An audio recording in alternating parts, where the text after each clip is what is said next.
Hi, I'm Ricky Frank. I've been enameling for 37 years. I make enamel jewelry and I'm a teacher.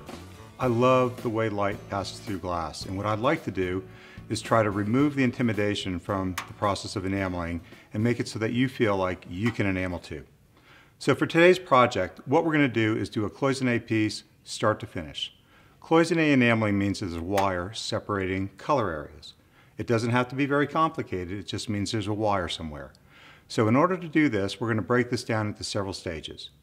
First stage is going to be preparing our canvas, which means we're going to take a piece of metal, put enamel on the front, put enamel on the back, and then fire our wires. And that's going to be the beginning.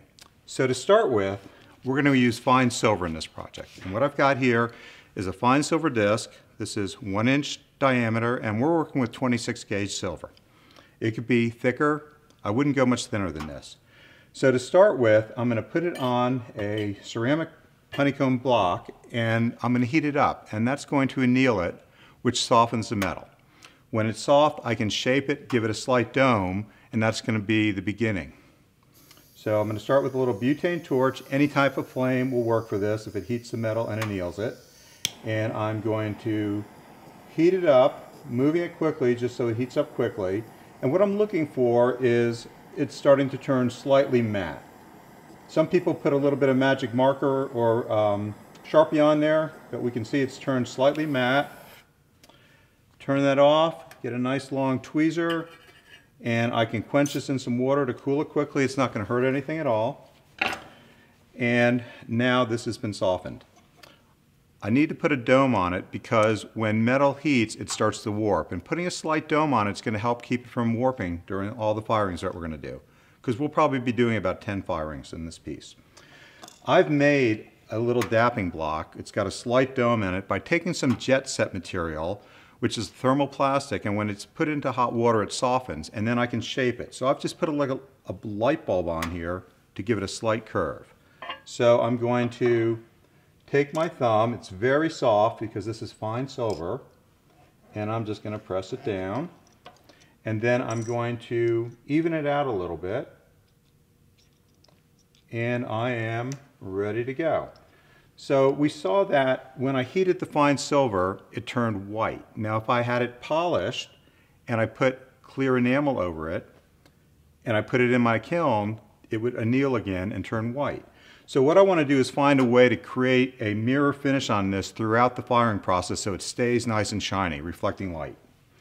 So there are two different ways of doing this, but we're going to do them both with heat. One is going to be using a torch on this honeycomb, and one is going to be using a little ultralight kiln like this to heat the piece up. So while this is heating up, I will go ahead and put that on there, and I'm going to take my ultralight, my butane torch, and I'm going to heat the piece up until it starts turning orange, and then as it's getting hotter and hotter, I'm going to wait for it to literally melt on the surface, and there's going to be what I call a flash. So it's getting slightly orange now.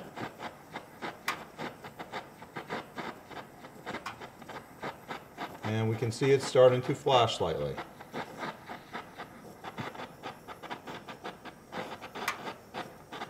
And keeping it going over the whole piece heats it up evenly. And that's looking pretty good.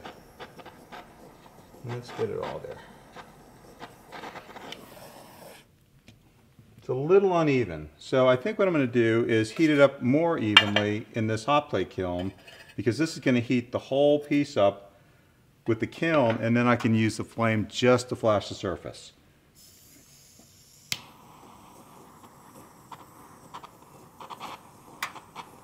You can see how quickly it's heating up and much more evenly, and there we go. So I prefer using this ultralight kiln for this process. We're going to let it cool, and I'm not going to touch it with my fingerprints because we're going to be applying wet enamel, and water and grease don't mix. So I want to keep the grease from my fingerprints off of it. We're ready to move on to the next stage. So the next stage now is to put a clear layer of enamel. And what that's going to do is that's going to hold our wires when we get to the point of putting our wires in place. So let's touch it from the bottom, make sure it's not too hot because I don't want to get the grease on the front. By putting it on this steel block, it's almost like quenching it. It cools it very, very quickly. So the next step is going to be to fire a layer of clear enamel. In the enameling world, this is called flux. Flux is colorless enamel.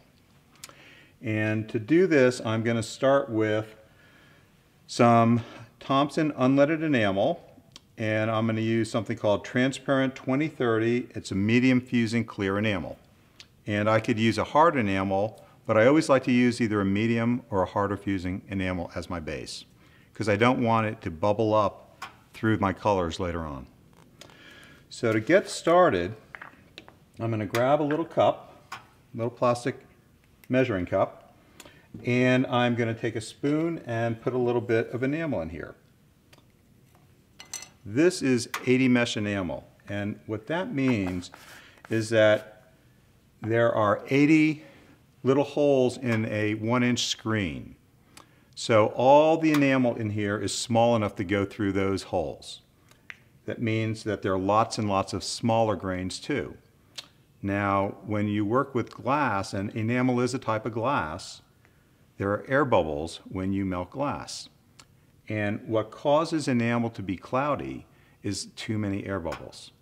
So when we have lots of little grains of enamel, there are going to be more air bubbles. So the way to get a nice clear layer of enamel, which I want on here, is to remove the fine grains.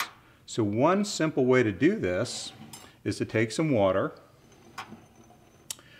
and you can use tap water if you don't have many salts. Here in Albuquerque, there's some salts in the water, and when I put that in here to clean it, I'm going to have a little bit of residue, and it's going to discolor the enamel. In other parts of the country, your tap water might be perfectly fine. So you just need to test it and see.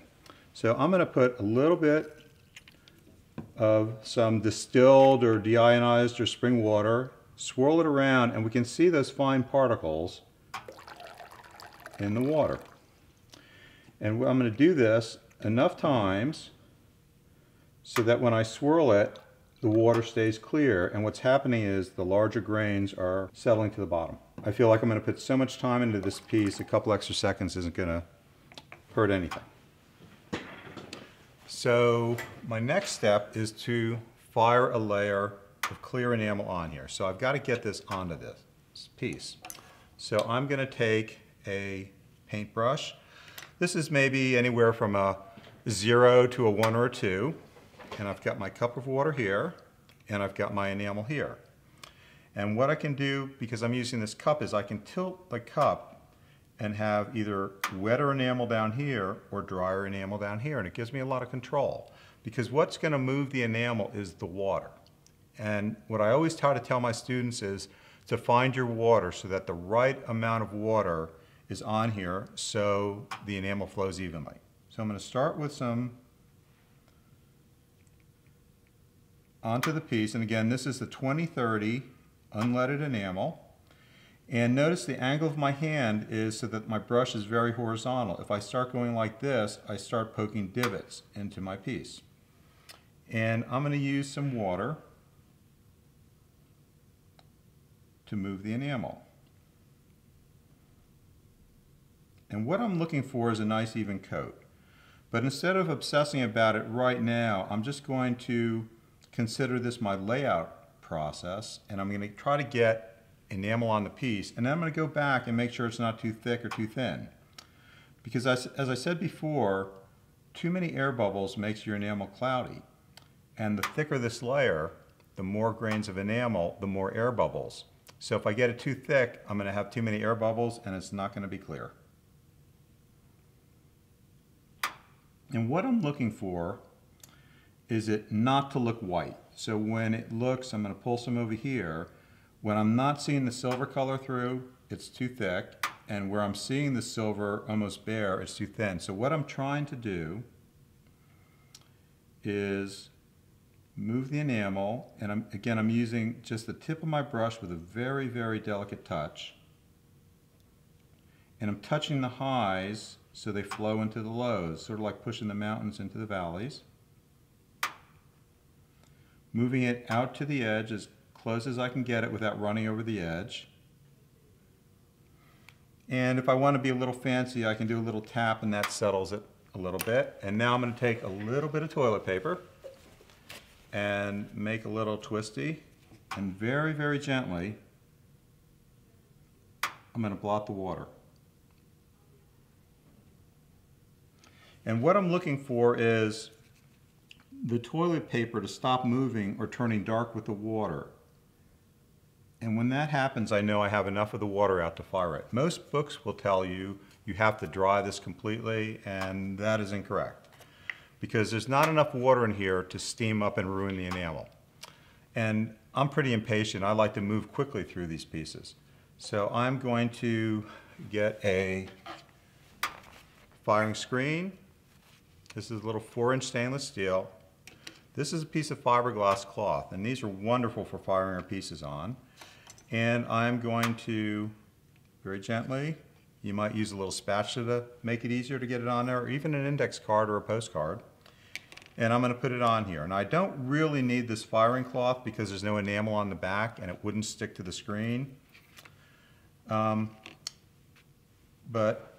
it makes it nice and easy to do. So I'm going to put it in the kiln here, and I'm going to fire this enamel around 1300 to about 1450 degrees. I'm going to use a glove because this kiln is going to be hot when I open this door. I'm going to use a trowel to, I'm going to move my water because I always spill my water if I don't get it out of the way. And I'm going to slide this in. I'm going to lift it straight up. I'm going to go straight in. I'm going to lower it straight. And then I'm going to remove my trowel straight so that I don't knock it over. And actually I can just remove this now too. This is so that I can put a hot screen and not ruin my table. I'm going to also wear some glasses that are treated to keep infrared light from giving me cataracts. If you just do a little bit of enameling, it's not going to hurt you. But I do a lot of enameling, so I wear these when I fire. And the important thing about firing is to understand, excuse me, that there's not a right amount of time or a right temperature to fire at. It's an internal temperature. So when the piece reaches a certain temperature for a certain amount of time, the enamel will start to melt. And it's going to start to pull upon itself, so each grain will pull into itself and form a ball of glass, and we're going to call that sugar. Then the grains are going to start to melt and join each other and get slightly glossy, and that's going to be called orange peel. As they melt and get closer and closer to being smooth, that's a whole range of orange peel, and then it's going to become glossy. So for this first firing, we're going to fire this to glossy. And I'm going to put this in here, and generally it's going to take about 1 minute to 2 minutes. And I programmed this kiln for about 1450. As you can see, it's already dropped down almost 100 degrees. So it's going to start building back up, and of course the longer I open this door, the cooler the kiln got and the longer it's going to take. So if I'm firing at a lower temperature, it just takes longer. If I'm firing at a higher temperature, it's shorter. Every time I open the door, it cools. Sometimes you can get a kiln like this with a window and you can see in. If you can't see in, or even if you can see in and you can't see what's happening, you open the door, pull the piece out, and look, because that's the only way to know when you're done. So what I'm looking for is a glossy surface, and the screen is going to start to turn orange. And so let's just take a look right now. It's kind of sugary, but it's not glossy. So I'm going to put it back in, close the door. I try to be gentle so I don't knock anything. And it's just going to take a little while longer, but I do want to get a nice glossy finish on this first firing. So let's give it a look.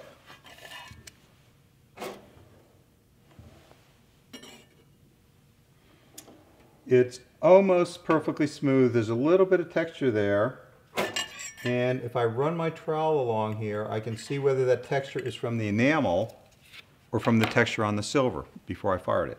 So we're going to let that be just right. And to cool it, I'm going to place it on this steel block and it will cool down very quickly. If I wanted to quench it, I could, but I would normally wait about 15-20 seconds so the enamel doesn't crack too much. And the next step is going to be something called counter enamel. So right now, I've got a nice dome, I've got a nice metallic surface, I've got a layer of clear enamel on here, and what's going to happen, the more enamel I put on the front here, the more stress is going to happen on this piece, because when I'm heating this piece up, the metal's going to heat, the glass is going to melt and expand just like the metal's expanding. When the piece cools, the metal starts to shrink, but the glass doesn't want to shrink. And there's a stress, and the glass is more likely to crack than the metal, so I start to get cracks. So a very thin layer on a piece of metal will be fine. Once I start adding more enamel, which I'm going to do, it's going to be too stressful. So what we're going to do is put enamel on the back, and we're going to call that counter enamel. So really any kind of enamel you want to use is going to be fine. And since I'm not worrying about this being clear, I'm going to take some unleaded opaque white, and this is Undercoat White 1010, but you could really use anything. I'm going to sift this, and I'm going to use a trivet to fire this time, because if I put this on my screen, that enamel is going to melt and stick to the screen. So the trivet is going to allow the enamel piece to melt without having this stick to the screen. So I'm going to start with my mask.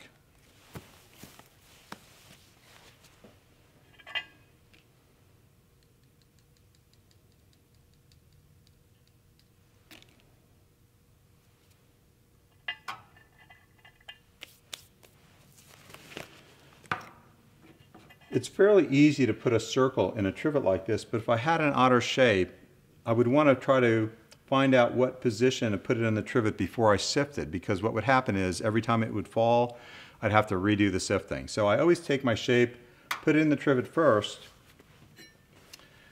before I do my sifting. So put my safety glasses on. And this is even more important because this trivet is a little more awkward than just laying a piece on the firing cloth. So I need to be very gentle, lifting up and close. So when I teach, I try to get my students to think about their goal. And the goal in this piece is to heat and melt the white enamel, which is on the back of the piece, which is facing side up. There's always something we're trying to achieve, and sometimes there's some things that we're trying to avoid. So what I want to avoid is having the enamel on the first firing, that flux gets so hot that it sticks to this trivet. And the oxidation from the stainless steel would make little black marks on the front. But I can't see the front. So I've got to figure out a way to be able to see what I'm doing and know when to pull it out. So if I know what my intention is, then I can think about how do I know when I've achieved my intention. Well, because I can see the enamel surface go from sugar to orange peel to glossy, I can look for it to turn orange peel and know that I'm not going to be firing it too long and I won't be melting the front.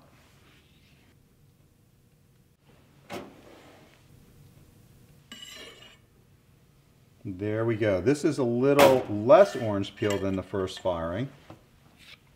But what we can see is there's a little bit of gloss there, but there's a lot of texture. So that's going to be enough right now to move to the next stage. So I'm going to let that cool.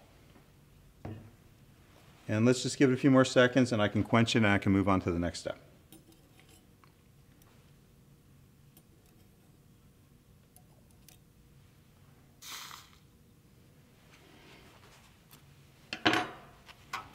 So the next step is going to be to put this Amacoat on the back, and I've already put some in a little cup here, and I'm just going to take a brush, and this is kind of like painting clay into my glass, because what it's going to do is seal the surface and make it so this back, when it's fired on here, is not going to be all glassy anymore, because if it was glassy, it would fire and stick slightly and create a texture. So just by painting this in place here,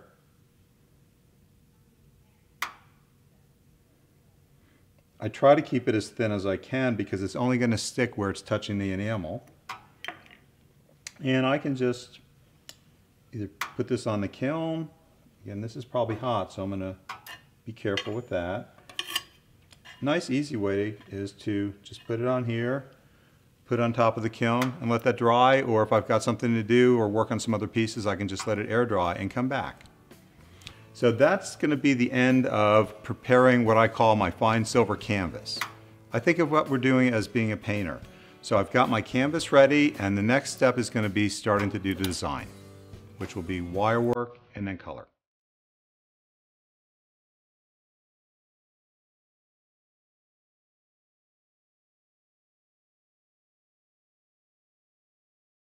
I like to use several different techniques of bending wires. I hold tweezers in either hand, and my left hand becomes my holder, and my right hand becomes my shaper. I'm right-handed, and I'm always moving this way. So I'm going to start off by clipping a piece of wire so I don't have this big unmanageable string of wire flowing all over the work area. And the first thing I do, I'm going to call it a massage technique. And I use my left hand as my holder. And I'm going to have my right hand down, and it's going to have my tweezer at an angle around maybe 30 to 45 degrees. And what that does is it allows there to be quite a bit of the wire touching the tweezer. So I'm going to start by very gently squeezing between the two sides of the tweezer and moving my hand, and it's going to curve the wire this way. If I want to go the opposite direction, I will move slightly away from me this way, going that way, and it's going to curve the wire slightly away from me. It's being very gentle with a very delicate touch so that I don't put little crimps in it. And that's going to form a nice smooth curve. What I'm going to make is a little landscape, so I'm going to start forming some little hills. So I'm going to go ahead and just clip that a little long. It's always easier to clip off a little end of it if it's too long than to try to stretch it and make it fit. So we're going to put that there for now. Let's put it on the side, and I'm going to change to what I call the twist technique, and this is for creating angles. Same way of holding with my left hand. This time, instead of having my hand rest on the desk, I'm going to lift my hand, and the tweezer is going to go at a 90-degree angle, and I'm going to simply twist either away from me or towards me.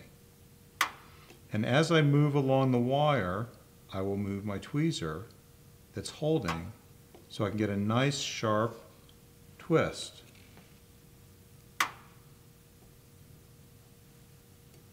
I can do tight ones like this.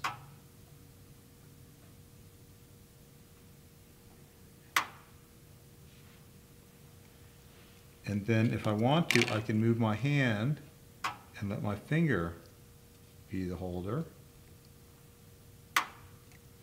And I've got nice little angles. So combining these two, I can put a curve, and then if I want to have an angle, I will hold it and do my twist. And let's make a little mountain. And let's put a little curve here. And let's go ahead and clip this right here. And I think I'm going to use some of this because it looks kind of nice. I'm in Albuquerque and there are mountains in the background every time I look anywhere. So this is the Sandia Peaks in the background here. And I can stretch it or move it however, whatever works. And I can mark it with my tweezer. Clip it a little long because it's always easier to shorten it than to lengthen it. And it's fitting really nice there. And let's see how this one looks right here. I'm not really liking this. Sometimes I work with the drawing, sometimes I just freehand things. And I'm just kind of playing with the wire now and trusting my intuition. So I'm gonna let that be my landscape, and let's put another little series of hills.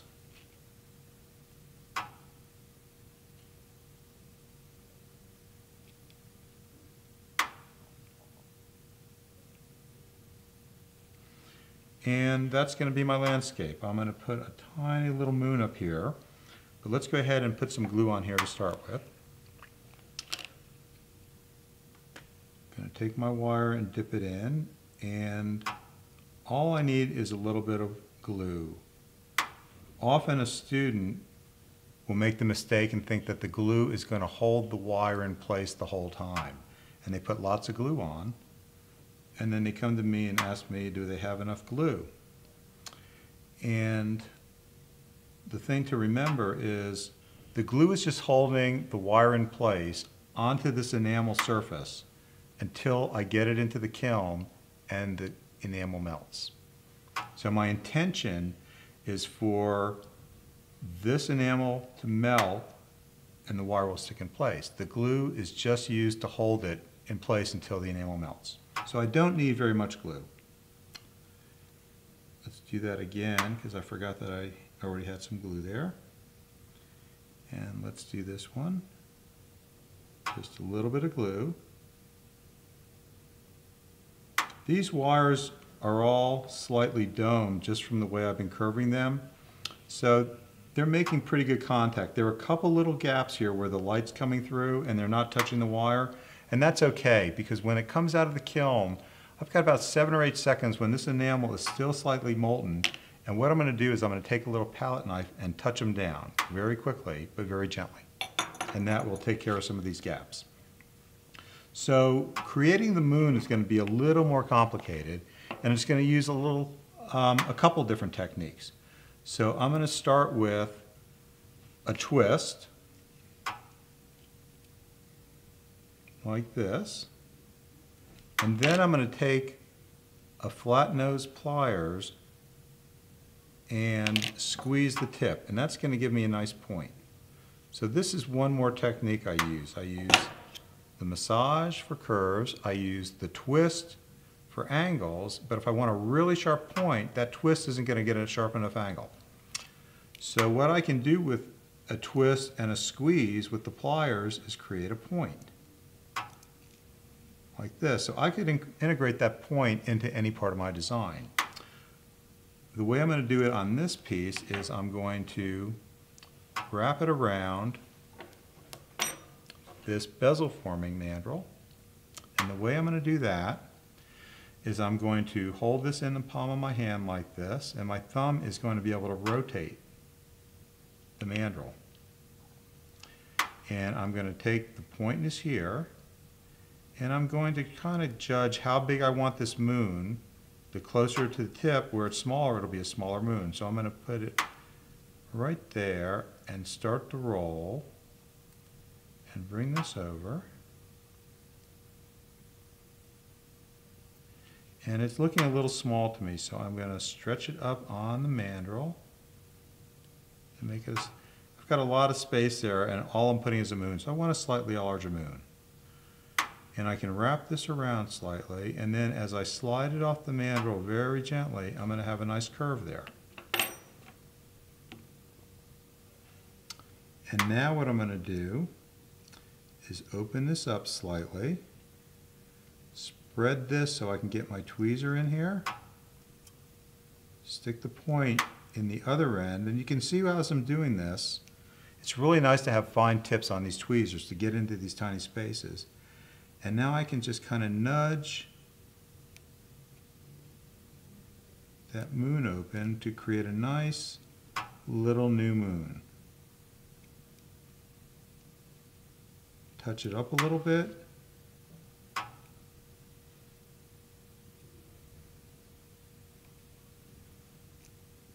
And now I'm going to take my beading scissors, and these are great because they cut right at the tip, and they're sharp enough to go right through two wires together, which is what I have right here. So I'm going to cut right where I want the end of the moon to be, right through both wires. And let's see what we've got. And that looks kind of nice there. And so I can now glue this on here, and that's going to be my mountain landscape. So I'm going to put a little bit of glue, touch it on, and I'm thinking about design and space and composition and how which angle I want it to be and how high up in the sky I want it to be. But there's not a right way. And this is ready to fire now. So what is going to happen is I'm going to put this in the kiln.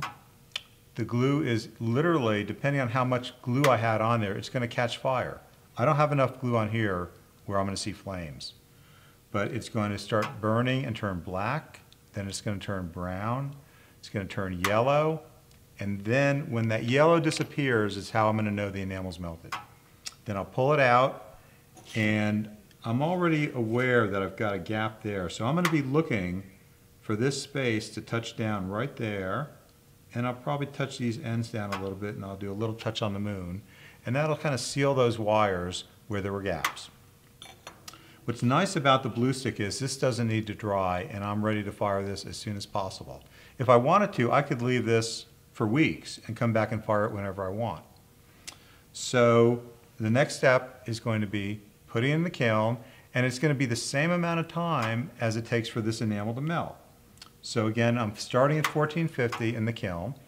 When I open the door, it's going to cool slightly.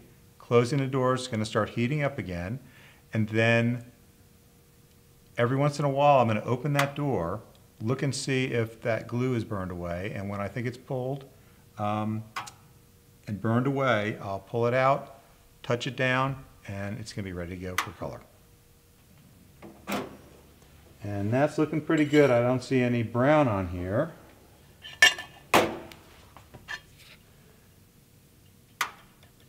And I'm touching it. And I'm just going to go slightly from the side to make sure these wires aren't coming off. And it looks pretty good to me. So I'm going to let this cool. The next step is going to be applying wet enamel. And remember, water and grease don't mix. So if I get my fingerprints on there, touching it after it cools, when I try to get the enamel on to the surface, it's not going to flow evenly.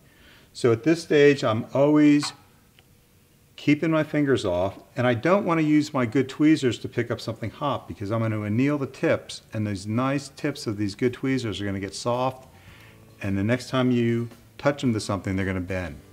So let this piece cool, and then get your colors ready, which will be the next step in the process, and we're going to be ready to do the fun part, which is getting the color on there.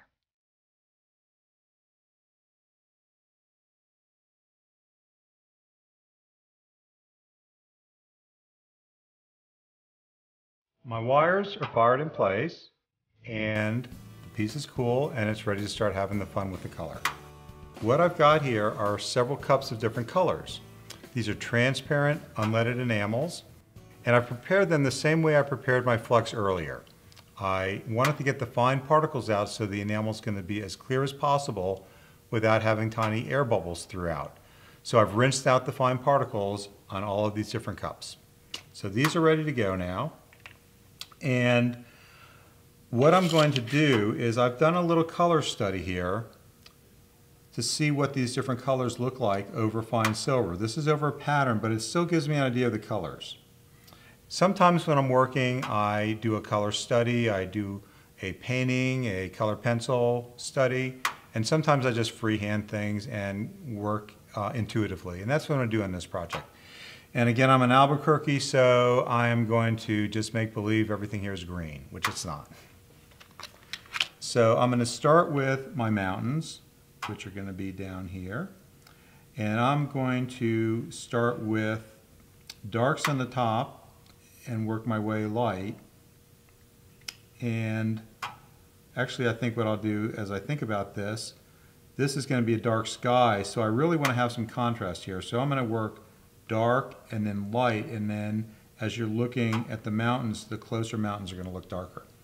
So I'm going to start with a light yellow enamel.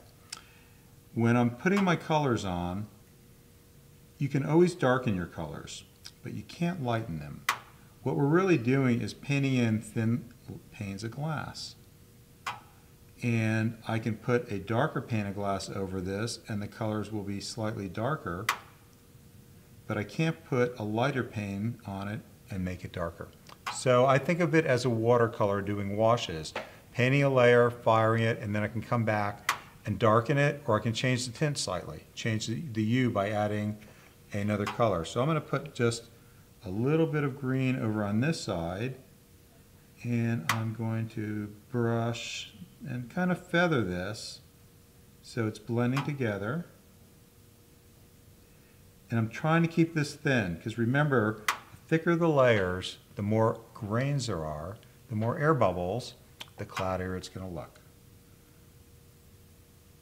And I can really paint with this how I want. I can take little bits of color and put it where I want. I just want to keep it thin, and that looks great.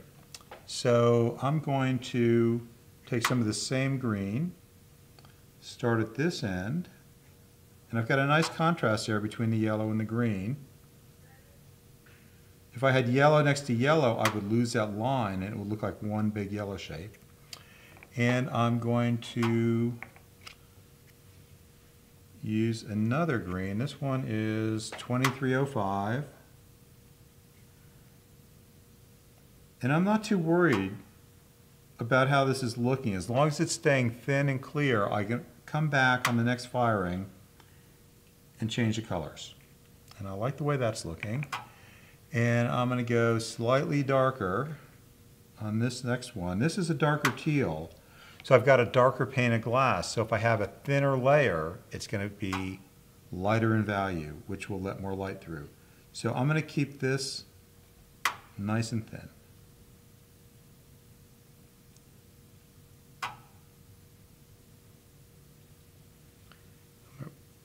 Wash my brush off. I tend to work a lot like this, where I'm trying to get my brush dry and keep it nice pointed. So I'm constantly going like this when I'm working. So let's work with the sky. Now I've got a small cell here and a big space here. So I try to do the small cells first, so in case I spill, it's easy to clean this up and there's no enamel there. So I'm going to start with a little bit of flux, which again is clear. And the trick to getting enamel into a small cell is to use the water. So I'm going to take a little bit of water and put that in the moon. Dry my brush slightly so I can pick up just a little bit of enamel out of my cup. And I'm going to use capillary action by touching the enamel to the water, and it's going to pull it right off my brush into the moon. And I'm going to tap it down a little bit. And now I'm going to work with my sky. And there's some beautiful sunsets here in Albuquerque, but I got a moon. And I really don't care because I love purple. So I'm going to start with a lighter purple towards the bottom.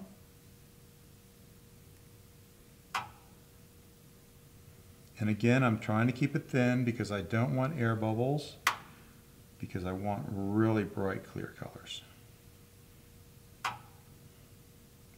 And I'm tapering it down so that I can feather the next color in a little easier.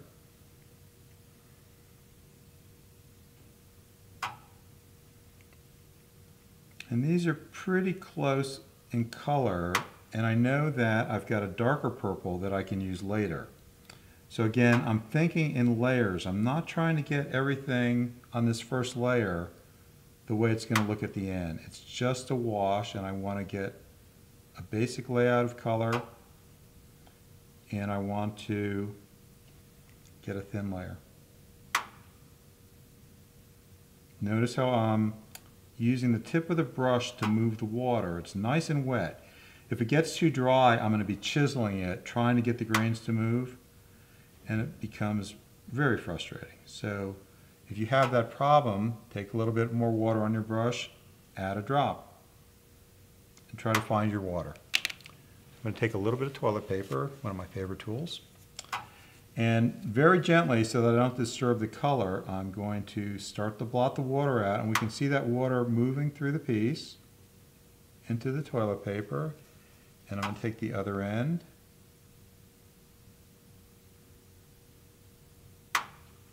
and what I'm looking for is the toilet paper to stop moving. I can see that little tip of the toilet paper moving, and that means it's still absorbing water. And I'm being very gentle because I don't want to have to go back and replace missing grains. You see how that toilet paper moves? It's sucking up the water, and I think that is looking pretty good right now. So what I'm going to do is I'm going to take my screen, it's got the firing cloth, and I'm going to very gently, with my tweezer, put it on so that it's ready to go into the kiln. Some of these colors are a little sensitive to heat, and if I fire it too long or too high, they change color to a color I won't like. So I'm going to put it in the kiln. When I fired my wires on, I was looking for the glue to burn away. There's no more glue on there anymore. So what I'm looking for, and what I'm going to be looking for throughout this series of firings, are those firing stages where it's going from sugar to orange peel to glossy. And what I try to do is find my orange peel. So even if it gets a little glossy, I'm not going to the high end of glossy where I might be burning out my colors. So again, it takes a little bit of time, usually a minute to a minute and a half. And there are lots of factors. You can't just assume because it fired for a certain amount of time last time, it's going to be the same amount of time, because your kiln is different now than it was 30 minutes ago. If I was just in the kiln, it's going to be cooler. So I never assume it's a certain amount of time for firing. So I'm going to move these colors out of the way, and they're going to be ready for the next firing. And I'm going to pull my piece out, and I'm going to put it down on here to cool, and then I'm going to let the piece cool, and we'll be ready for our second layer. So let's take a little look inside the kiln. And that's looking pretty nice. I've got a little bit of a texture on there. I'm starting to see the colors come out, and they're light, and as the piece cools, those colors are going to change. Sometimes the greens look brown when I pull them out of the kiln. And one of the most exciting things as an enamelist is watching these colors change. It's so exciting to see these powders turn into glass, or into panes of glass, because they're already powder glass. So as soon as this piece cools, I'm going to take a look at it, and now I've got a decision-making process to do. What do I want it to look like, and how do I get there? My piece is cooled down enough now where I can start adding another layer of color. If it's still warm, the water is going to start to sizzle and dry up, and the enamel's not going to move. So I really want to wait until the enamel's cool, and I want to remember not to get my fingerprints on it because the grease is going to get in the way of the enamel flowing. So I'm going to start this time with a little bit of water in the moon and just get that out of the way so I don't have to think about that later. So I'm taking a little bit more of the flux and letting the capillary action pull the enamel down, tap it a little bit to let it settle. And now I'm going to think about the colors. And to me, this cell is slightly boring. It's too yellow, and I really like colors gradating into another and flowing into one another. My work is like that, and I think it makes the pieces much more interesting. So I'm going to go back in with some green and do some shading here. And what I can do by going thicker to thinner, I can create a gradation of greens moving this way because it's a thicker green here than it is down here.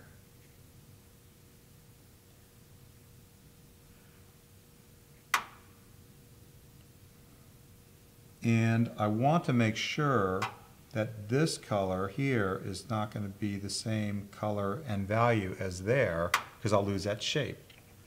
So I'm going to put a little bit more of that yellow.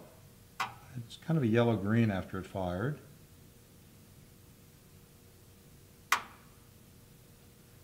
Notice how wet it is, so the enamel is flowing very easily. Clean my brush, get a nice little tip to it. And let's look at what colors I have here that I can use. And I've got like a medium teal here. This is 2430 and 2435, which is a little darker. So I'm going to take a little of the medium teal here. And I can control how much I put on my brush by how I tilt my cup. If it's too wet, it's hard to pull it out. So I will just grab it from the top where it's drier and use a nice little point of my brush to control how much is on there.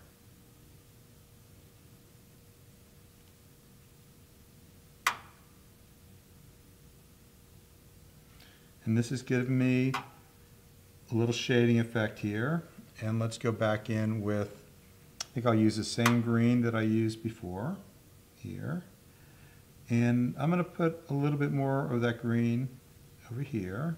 And then we used a kind of a very pale green before, so I'm just going to add that. Notice how free I'm being with the colors. You really don't need to be afraid. It's just glass and water. So if you don't think of it as precious, it's going to be fun. You're not going to be worrying about ruining it. It is not precious.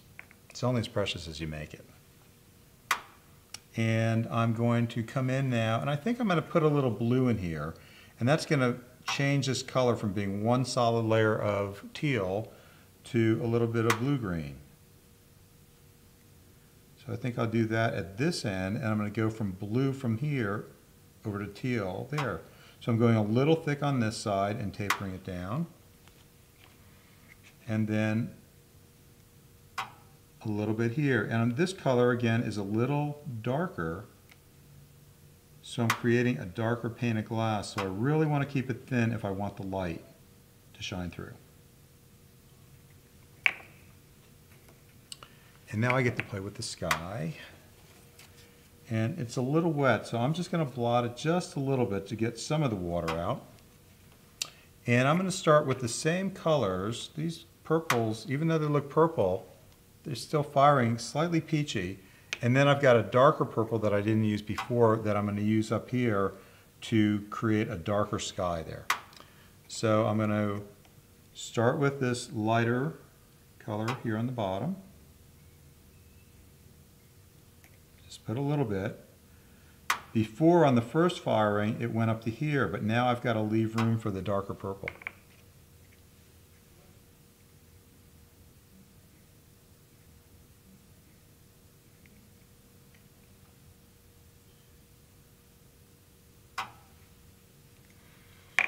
And again, the darker your color, the lighter you need to go if you want light to come through. So I'm going to use a very, very thin layer, knowing that I can put a third layer on if I need to, or a fourth. But if I get it too thick now, I can't lighten it. And notice how right here, where I'm tapering this dark into the light, I'm kind of creating a salt and pepper effect of mixing the grains. When enamel grains melt, they do not blend like watercolor paint or acrylic paint. You have isolated grains, and wherever you have a grain of purple is where you're going to get a grain of purple. But by mixing them slightly into sort of a salt and pepper look, your eye reads an optical blending of color, and it looks like they're blending together.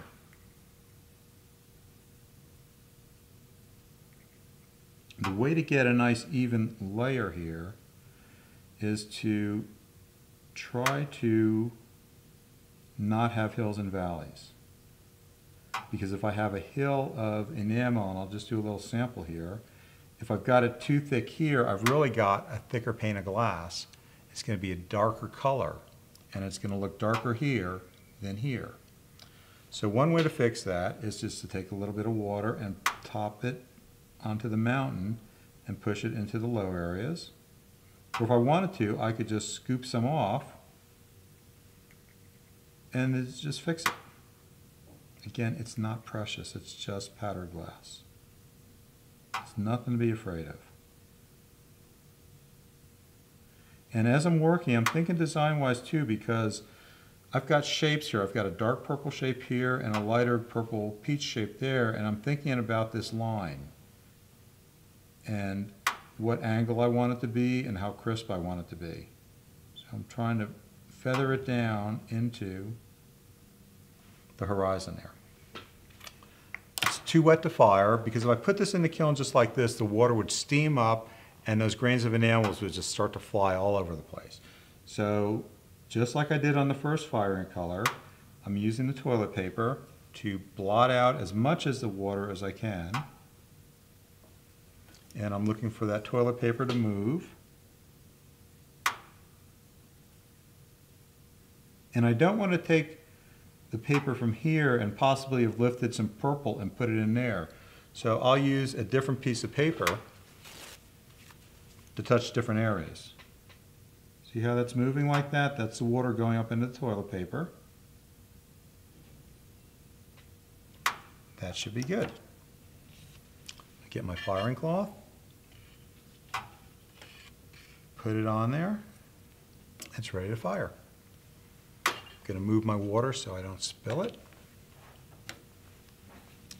And ready for firing colors number 2.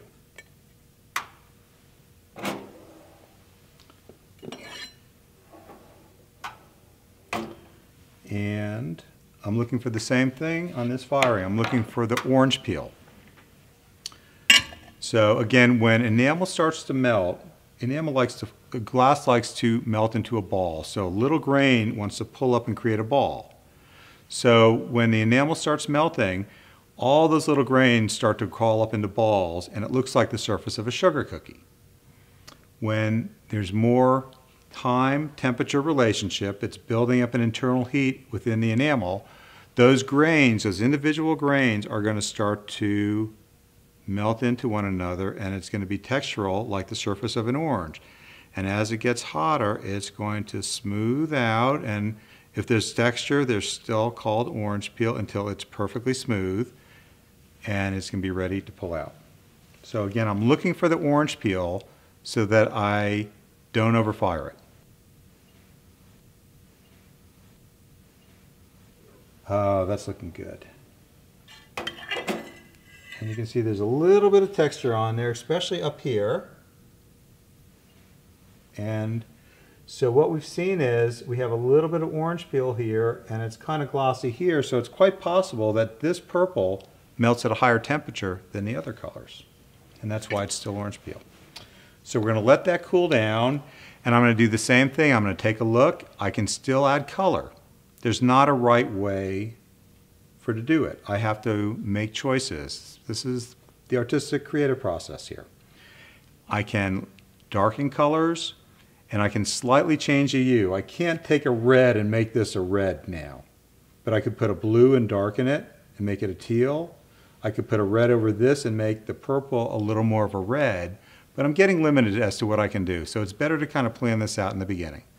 So let's let that cool. We'll take a look at it, make some choices, and proceed to the next step. So we've got our second layer of color fired on here, and now I need to think about, do I want to change it, or do I want to start putting on thin layers of the clear enamel, which we call flux?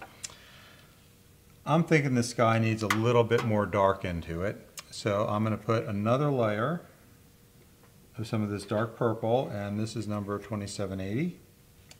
This is a Thompson unleaded enamel. So I can go slightly over where I did before. So I'm bringing this sky, this dark sky, down around the edges now. So I am making a design change in here. And then I'm going to be putting clear in the rest of the areas because I like the way they look, but I have to consider the thickness. Because just remember, when you do thick layers, you get air bubbles, and I want to keep this nice and clear. And that's what attracts me to enamel, is the way that light's going through the glass. And I don't want to do anything to get in the way of that brilliant reflected light. So I'm going to take my flux and do a thin layer. And to me, a thin layer means that I can see the color coming through the flux. Here it's white, it's too thick. Here I'm able to see this color. So as I don't want to get it too thick, it's okay to get it too thin, because all I'm doing now is putting a layer of clear glass on it, and an uneven layer of clear glass looks the same. It doesn't change the color. So I just want to make sure it's not too thick. Too thin is all right, because what I'm going to be doing is building up lots and lots of layers until I reach the height of the wire, and then I begin the grinding and polishing stage, and I become a lapidary artist. And this could take anywhere from 3 to 6 firings. It depends on how much color you had there in the beginning, and it depends how thick your layers are, and it also depends on how tall your Cloisonne wire was, because the higher your wire is, the thicker your enamel is going to have to be to get to the top. So I just want to make sure it's not too thick. It doesn't need to be even. And what I'm trying to avoid is any areas that might look like this where it's looking white, because those areas are going to fire cloudy. So this just becomes a tedious process of firing, cooling, and repetitive, repeating it until you get to the top. So blot, fire, cool, and repeat.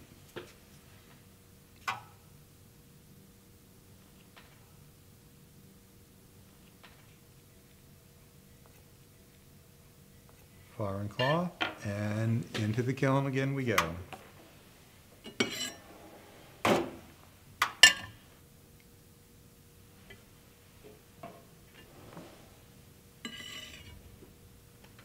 And I've got the colors looking dark, and as you can see here, there's quite a bit of texture on here. So it's at very low end of the orange peel, but I can see the color coming through, so I know the grains have bonded together and started to smooth slightly. So I'm going to keep it at this stage until I get to the last firing, and then I'm going to fire it same temperature but for a longer time, and so it gets smooth and slightly glossy. About to start the third layer of flux, and since it's so grainy here, it's going to take a little bit more water, otherwise the enamel's not going to be smooth. So I'm just going to pay attention to that water. Again, finding your water so that when you just touch your brush down to the water, you're moving your grains. I had a student once tell me that I really wasn't teaching him to enamel, I was teaching him how to move rocks. And I'm keeping it thin so I have clear layers.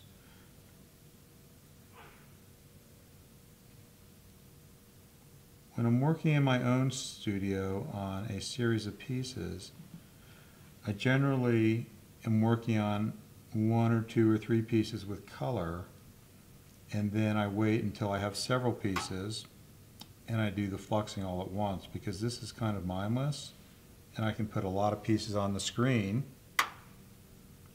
and fire them all at once, and it takes less time for grinding. So let's blot the water and into the kiln another time.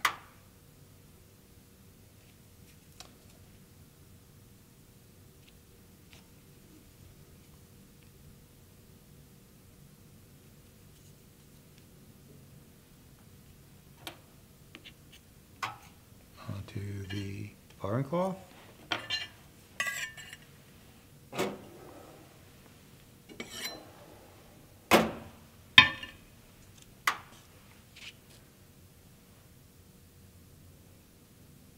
Okay, so let's take a look and see if this is smooth now. And it's looking smooth, and what I'm looking for is if I can see highs and lows. So we're going to let that cool, and then I'm going to take my tweezer. Again, I don't want to put a good tweezer on a hot surface because I don't want to anneal the tips and ruin the tweezers. And I'm going to see if I can feel highs and lows. If there are some low areas, I'm going to put a little bit more flux in those areas before I start the grinding process. So we'll give this a little bit of time to cool, and we'll come back and take a look at it. As I look at this surface now, I can feel it being low down here. I can also see it kind of concave, the way the light is bouncing off of this. So I'm going to do one more layer, and again fire it to smooth. And that should be enough. Now if I have high areas, I don't want to keep adding more enamel because I'll have to grind that off. But I think that I've been doing such thin layers that one more layer over everything is going to be just right.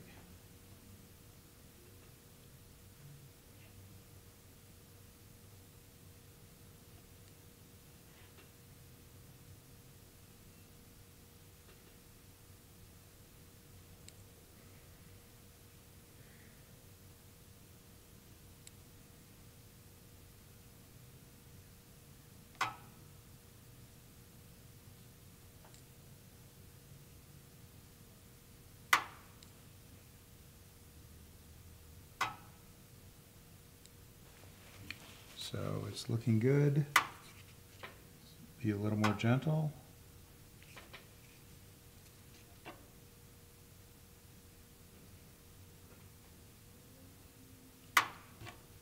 And this should be the last time in the kiln. And this will be fired to glossy once more.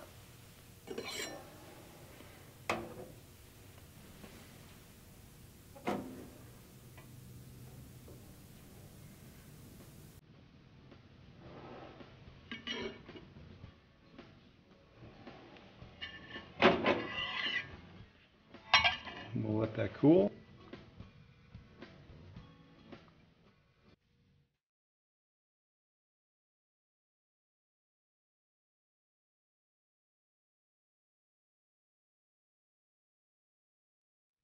We've got the enamel up to the height of the wire. It's a little low there, but I think that the grinding is going to smooth that out. So anything that works to grind the surface of glass is going to work. What I'm going to use is a diamond pad, and what I've done is I've taken a mandrel with a rubber base here, and I've made a little attachment with some sponge and some dual lock, which is similar to a Velcro, and I've got a diamond pad on there.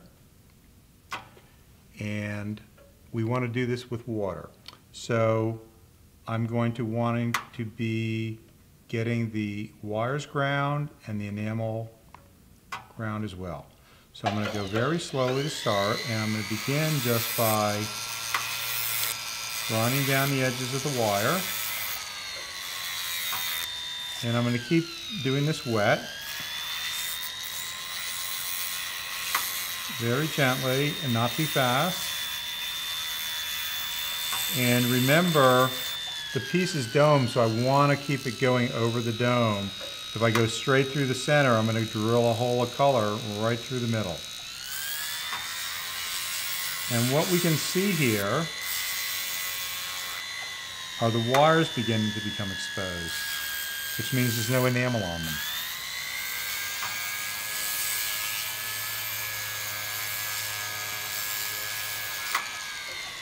And as you can see, some of the enamel started to become matte, and that's where the sandpaper has ground it down. Now it's hard to see unless you dry it, and you can see the shiny areas is where the tool has not hit the glass, and the matte areas is where I've abraded it. So I'm going to continue with this process, keeping the dome.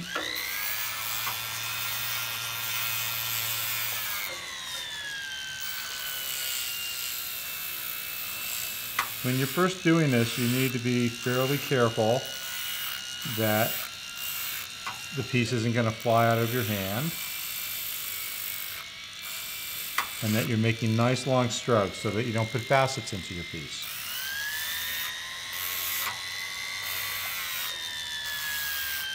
And as you can see now, I'm trying to dome the piece slightly.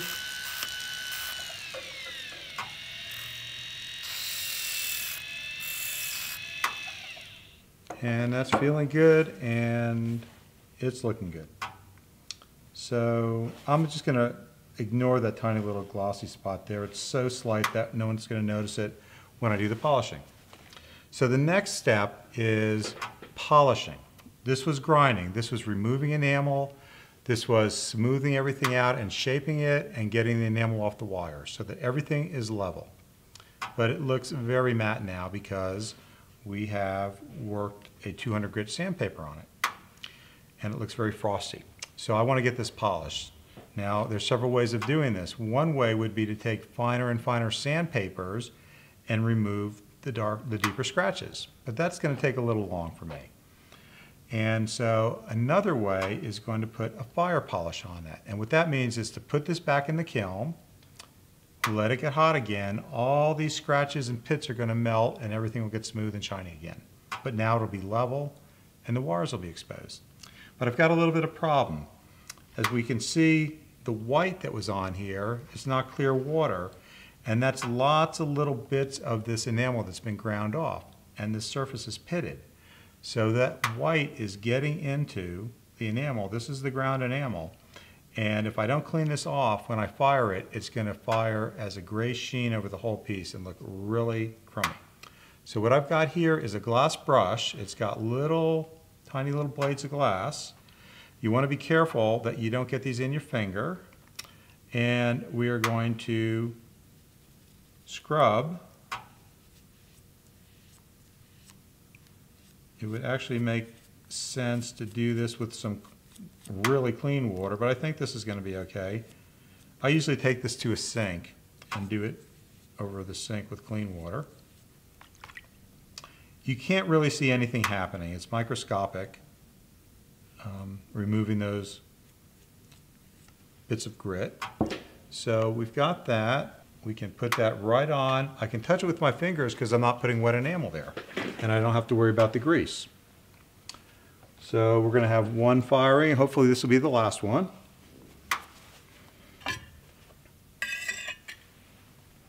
Into the kiln. It can be at the same temperature. It doesn't need to be higher or lower. And I don't have any fresh enamel on there right now, so I can't watch it go from sugar to orange peel to glossy. So what I'm looking for now is to see all those little pits and scratches perfectly smooth.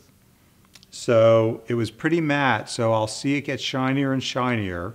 I'll open the door and look to see when I think it's smooth, pull it out, hold it under the light here so I can see up close, and if I see any little pits or scratches, back into the kiln until it's smooth again. So let's take a look. And it looks very nice. I don't really see any pits, and perfectly smooth. We're going to let that cool, and then we can make a decision whether we're going to leave it like that, and that could be our final piece, our final firing. A lot of enamelists leave it like this, or we could take it one step further, which is what I like to do. So let that cool for a few minutes until I can hold it in my hand, and we'll move to the final polishing step. The enamel's cooled, and as I look at it and tilt it in the light, I see a little bit of glare, and that's the part I don't like, personally, in a gloss kiln polish finish. So what I'm going to do is take, this is 15 micron or 600 grit, it's on a piece of, actually 2 painter sticks glued together, and I'm going to hit it with some sandpaper, and I'm going to do this wet, and it's going to just slightly take some of that shine off. It's very fine grit sandpaper, and let's see what it looks like. Much nicer. It's kind of satiny now. So I'm going to do it the whole piece.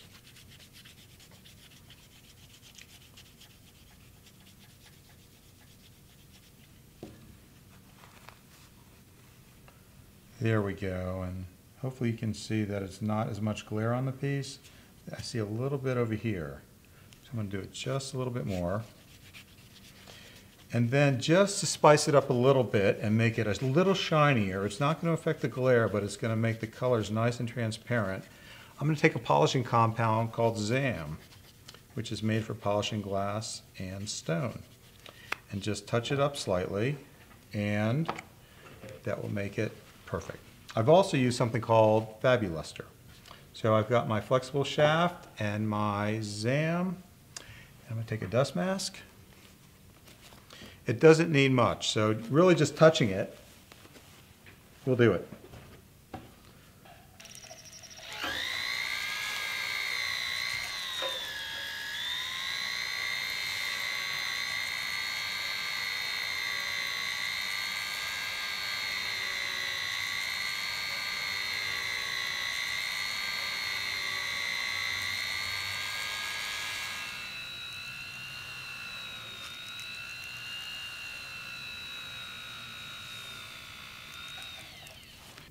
And this polishing is the last step. So what we've done to make this piece is we prepared our canvas, we shaped our fine silver, got our flux, got our counter enamel on, then we put our wires on and fired it. We painted our color layers, fired those, we fired our layers of flux, building it up to the height of the wire. Then we ground it smooth, fire polished it in the kiln, and then touched it up with a little bit of sandpaper and sand to give it a nice, satiny, smooth finish. And this piece now would be ready for setting. I like to set my pieces in bezels, and the bezels would come over the edge slightly and the piece would look wonderful. So for more information, go to riogrande.com or call 1-800-545-6566.